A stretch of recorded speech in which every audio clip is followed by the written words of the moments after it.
Before Thomas Tuchel took the England job, he did something that almost feels backwards. He didn't call Harry Kane, he didn't call Gareth Southgate, he didn't ask the senior players what the dressing room was like. He didn't ask the last man who lived inside the job what the job actually does to you. By his own account, he spoke to no one. And it was important because I don't think it was rude, cold, or some big dramatic power move. It was important because it showed you the first version of Tuchel that England is going to be getting. He wanted his own feeling, he wanted his own view. He wanted to sit with the decision in private, without the noise, without people trying to guide him, without anyone else's emotion getting inside his head. Which is strange, because Tuchel is a manager who normally wants information. He wants details, he wants to know the angle of the pass, the shape behind the ball, the body language in warm-up, the way a player reacts when a decision goes against him.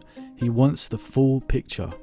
But on this one, on the biggest public job in English football, he chose isolation. And that just might be the whole story. Yes, Tuchel is a brilliant coach, but they haven't just hired a brilliant coach. They've hired a coach whose whole career has been built on control. Daily control, training ground control, emotional control, tactical control, control over players, staff, standards, meetings, tiny details. And what's funny is, he's taken the one job where most of that control is taken away. So the question isn't whether Tuchel can win with England. The question is whether England can save Tuchel from the parts of himself that usually burn the job down. Tuchel's methods have always been very intense, because Tuchel himself is very intense.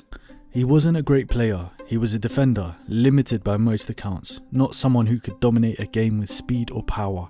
His playing career was cut short by a knee injury, and he's spoken pretty openly about the gap between the pressure he now puts on players and the pressure he wonders whether he could have handled himself. After his injury, the game moved from his legs into his mind. He became the coach who tries to understand everything.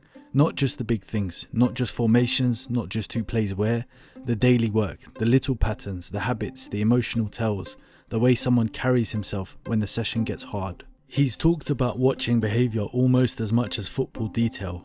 How does a player warm up? How does he react to a bad call? What does he do when the game turns against him? These aren't irrelevant details for Tuchel, they're part of the job. For him, coaching isn't just picking a team and giving a speech. It's shaping the whole environment. It's correcting, repeating, adjusting, pushing. It's trying to make the chaos of football feel a little less random. It partly explains why players can love working with him, because if you're open to it, he can make you better very quickly. He can give you clarity. He can show you the thing you didn't see. He can make a team feel sharper almost straight away. But it also explains why he can drain people. Because if everything matters, then nothing really gets left alone. A pass matters, a run matters, a reaction matters, a bad training habit matters, a loose emotion matters. Even the crowd in a game matters to him, but not in the way you'd think. During the COVID period, when stadiums were empty, Tuchel said he found parts of that easier because the energy of the crowd could change matches. It made them feel more uncontrollable. Such a revealing detail. Most coaches talk about missing the crowd, feeding off it, needing that noise. Tuchel could also see the benefit of removing one more wild thing from the game. That's the engine that drives him. He doesn't just coach football. He tries to reduce the things in football that can surprise him. The problem is, club football doesn't let you control everything for very long. At a club, the manager is never just dealing with the players. He's dealing with sporting directors, owners, executives, agents, recruitment meetings, transfer plans, budgets, injuries, politics, and the little relationships above him that decide what kind of team he actually gets to coach. And honestly, Tuchel has never seemed especially happy in that place. His pattern is not really that he fails on the pitch and then gets removed. Often it's much stranger than that. The football can be working, or at least working well enough, and the relationships around the football are the part that break. At Dortmund, he was sacked just 3 days after winning their first trophy in 5 years. That's almost the cleanest example. The result didn't protect him, the trophy didn't protect him, the relationship with the hierarchy had already gone too far. At PSG, he reached the club's first Champions League final. A few months later, he was fired on Christmas Eve, reportedly in a very short late-night meeting. 10 minutes of research tells you that you don't need to retell every exit to see the same shape. Tuchel wants to coach. He wants the football part to be treated as the serious part. He wants the work, the process, the squad, the standards, the football decisions. And when the people above him don't move the way he thinks football demands, the friction starts. Sometimes it's blunt, sometimes it's cold. Sometimes, by most accounts, he can make people above him feel pushed away rather than brought in. There's a very human, almost ridiculous story from Dortmund, where he reportedly sent a sharp message criticizing sporting director Michael Zorc to someone else, but he sent it to Zorc himself. It's funny for a second, but then it feels kind of perfect, because Tuchel's conflicts often seem to come from the same place as his strengths. He sees the problem, he wants to fix the problem, he doesn't always soften the problem for the room. And that matters for England, because the England job removes a lot of those club battles. There are no transfer windows where he has to argue for the exact profile he wants. There isn't some sporting director relationship in the club sense. There isn't the same daily fight over squad building. He can't demand a new left-sided centre-back and spend 6 weeks in the politics of why it hasn't happened. He's forced to work with what England have. And for a coach like Tuchel, that sounds like a limitation, but it might also be a kind of protection. International football is a strange fit for Tuchel because it takes away the thing he normally depends on: time. At club level, Tuchel can live inside the team. He can walk into training every morning. He can correct the same movement again and again. He can pull a player aside, change a drill, adjust the rest defence, change the pressing trigger, speak to staff, speak again, show the clip, run the session, then watch how the player responds the next day. That daily loop is where he's comfortable. With England, he doesn't get that, not most of the time anyway. He gets camps, he gets short windows, he gets players arriving from different clubs, different tactical languages, different physical states, different emotional states. He gets a few days to build something that he has to hold under the biggest pressure English football can create. Tuchel has admitted this adjustment himself. He's used to working every day with staff, having influence over lots of people every day in training camp or at a club. The England rhythm is different, and that's where this job becomes a real test. Because a control-heavy coach can respond to having less control in two ways. He can squeeze harder, he can try to fill the shorter time with even more information, more rules, more corrections, more emotional demand, until the players feel like they're being hit with the whole Tuchel experience in fast forward. Or he can change. He can accept that international football doesn't allow the full version of his club method. He can strip things back. He can choose simpler principles. He can make the big ideas clear, leave some of the smaller things alone, and use the space between camps not to control everything, but to observe, connect, and prepare. That's why this job is so interesting. England may not give Tuchel enough access to be Tuchel in his old way, but maybe that's exactly why it can work. Because the schedule itself says no to him. It says you can't correct every detail today, you can't solve every problem with another session, you can't live inside the group every morning, you can't turn the whole environment into your machine. You have to trust more, you have to simplify more, you have to pick the emotional message that matters and let the rest breathe. Tuchel has already talked about England in a way that sounds a little bit different from the club version of him. He's still demanding. Don't worry, that hasn't gone away. He has said, in effect, that if you're a national player every day, then he'll be a national coach every day too. So the standards don't only exist when everyone's in a camp. That's very Tuchel. But he's also talked about this team less like a tactical laboratory and more like an emotional project. He has said it's not necessarily about collecting the 26 most talented players, because teams win championships. He has talked about building a brotherhood, building excitement, building an energy that can move from the team to the fans. And that word energy seems to matter most for him. Because Tuchel isn't only a cold analyst, even if that's sometimes how he's painted. He's emotional. He says he loves what he does. He says he's passionate about football. Losing hits him hard. There are stories of him running after midnight after defeats. Stories of him rewatching a loss while eating blocks of chocolate.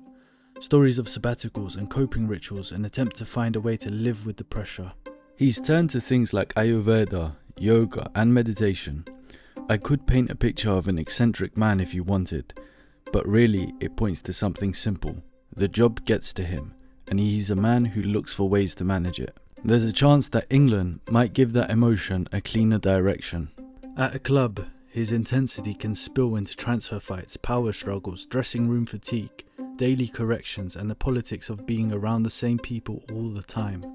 With England, there's less daily clutter, there are fewer places for that intensity to leak. The mission is clearer: pick the group, build the feeling, give the players a plan they can carry out quickly. Make them believe the shirt is a standard, not just an occasion. That's still control, but a different kind of control. It's not a control through constant contact, it's a control through constant clarity. Not control by shaping every training day for 10 months, control by making the few days count. Not control over transfers, contracts, boards and club politics, control over tone, selection, standards, and the story the team believes about itself. For Tuchel, this could be freeing, and maybe a little bit scary. There's something else that we should mention that shouldn't be brushed past.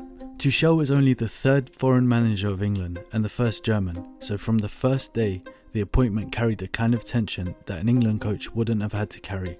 The FA made the case that they had interviewed around 10 people, including English candidates, and they had appointed one of the best coaches in the world. Tuchel knew the nationality question was there anyway. His response was almost disarming. He basically said that he's sorry he only had a German passport. And that line works. It's not really a tactical answer, it's a human one. He's saying in his way that he understands the feeling, but he can't change where he's from. What he can do is commit. And Tuchel has framed England as more than a job. He has said he has always wanted to come back to England. He's described that role as something that brought the young version of him alive again, like it woke up his teenage feeling for the game. Tuchel often sounds less like someone chasing a trophy for the shelf and more like someone chasing the state of pursuit itself. He has borrowed this idea from Rafa Nadal, saying he doesn't see himself as a winner so much as a competitor and a challenger, and that feels very close to the core of him. After all, the trophies are never enough for very long. The Champions League win didn't end the search. Success doesn't seem to calm him, it just sets his next demand. With England, the demand is huge, but it's also very pure. There is no club empire to build, no weekly market argument to win, no long domestic season where the same irritations can pile up day after day, just the challenge that has broken managers for years, with a talented squad, a heavy shirt, and a country that wants to believe but doesn't quite know how to relax. For an outsider like Tuchel, legitimacy becomes the chase, it becomes the motivation. Not just proving he can coach, everyone knows he can coach, proving that he can belong to this story, even with the German passport, even with the suspicion, even with the noise. Strangely enough, that hunger might replace some of the club level battles that usually consume him. But none of this means England is safe. The job can protect Tuchel from some of his old problems, but it can also provoke the deepest one. Because if you're someone who needs control, the worst feeling isn't hard work, the worst feeling is distance. Tuchel will watch his players spend most of their time with other coaches. He'll see them learn other systems, carry other habits, play other roles. He'll have to trust the clubs with their bodies, their minutes, their rhythms. He'll have to watch problems from far away and wait for the next camp to fix them. That could be healthy. It could also drive him mad. The scrutiny won't be lighter just because the contact hours are fewer. If anything, England makes every decision louder. Every squad list becomes a debate. Every omission becomes a message. Every formation becomes a national argument. Every tournament game becomes a judgment on whether he gets the country or not. Tuchel says he trained himself not to read about himself, because the praise and criticism both stick. That's sensible, it's also revealing. He knows the noise gets in if he lets it. And with England, along with rain, the noise is part of the weather. So the risk is clear. He could overcorrect. He could try to make up for the lack of daily work by making camps too intense, too loaded with detail. He could turn the short windows into pressure cookers. He could ask players to absorb a club-level method on an international clock. If that happens, England becomes a trap. Not because Tuchel isn't good enough, because he is. Not because the players aren't good enough, the talent is there. But because the job would poke the same nerve that has always been there. The need to bring the uncontrollable parts of football under his hand. The hopeful take on this is different. The hopeful version is that Tuchel sees the limits and doesn't fight them, he uses them. He lets the job cut away the parts of his work that usually create conflict. He keeps the detail, but only the detail that matters most. He keeps the emotion, but points it towards belonging. He keeps the standards, but doesn't drown the players in them. He becomes less daily. but maybe more clear overall. Like a headmaster, setting the tone of his school from a step back rather than an overbearing teacher. This is why the England appointment feels bigger than a normal hiring. It's not just a famous coach taking a famous job. It's a coach built on everyday control, taking a job where everyday control barely exists. And maybe, just maybe, that's the test he needs. At club level, Tuchel's gifts and problems are almost tied together. The same obsession that improves players can exhaust them. The same honesty that sharpens the football can damage relationships. The same refusal to accept noise can make him collide with the people above him. With England, the structure changes the deal. He can't control players every day. He can't win transfer arguments. He can't build the squad in his own image through the market. He can't spend a whole season drilling one idea until it becomes automatic. So he has to decide what kind of control is left. Maybe it's selection, maybe it's standards, maybe it's the emotional temperature of the camp. Maybe it's the courage to keep the plan simple when his mind can see 100 extra details. And maybe for Tuchel, that is growth. Not becoming softer exactly, not becoming someone else, just becoming a version of himself who doesn't have to touch every part of the machine to feel responsible for it. He took the job after speaking to no one because he wanted the decision to be his. That sounds like old Tuchel, the private thinker, the man who trusts his own feeling and blocks out the noise. But what comes next can't be done alone. He'll need players to carry his standards when he isn't there. He'll need staff to extend his ideas without turning them into clutter. He'll need a country to accept him, or at least follow him, even if part of it still sees the German passport first. And he'll need to resist the controlling instinct that made him brilliant in the first place. That's the strange hope of it. England might deny him the thing he has always depended on, the daily work, the daily correction, the daily grip on everything. And by denying him that, England might give him the one thing he hasn't been able to keep, a job that doesn't let him burn himself out trying to control it.